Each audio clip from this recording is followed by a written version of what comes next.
रे बेटा जवन तू हमरा आँखिया में देखा तारी कोनो मामूली ख्वाब नहीं खे। रे बेटा जवन तू हमरा आँखिया में देखा तारी कोनो मामूली ख्वाब नहीं खे। आ तू महतो जी के टोला में आके तू हमके धमका बताए लागत कि तारा जान प्यारी नहीं खे। भइले पैसा ये सटे जब से खुद के महतो के बेटा हई बोली लेना सुध से आयो बना चोटे खोले के चोली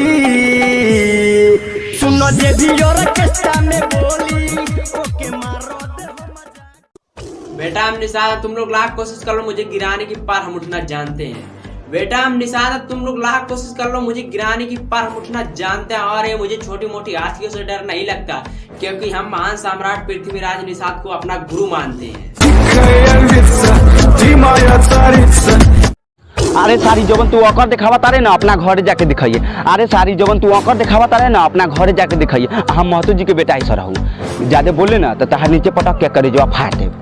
गरमी जवानी के तो झर जाई हो महतो जी से पाला जब पड़ जाई हो चहल बाटे ना सकता उतर जाई हो महतो जी से पाला जब पड़ जाई हो महतो जी से पाला। बेटा हमसे एटीट्यूड की बात मत कर। लोग हमारा नाम सुनते ही सलाम ठोकीला। अरे बेटा तोरा गर्मी हो गल बा सारा 1 मिनट में झाड़ देव कि अरे बेटा तोरा गर्मी हो गल बा सारा 1 मिनट में झाड़ देव। आ ज्यादा महतो जी टकराइले ना तो एगो टंगड़े ऊपर एगो टंगड़े नीचे आ सारे बीच में फाड़ दे।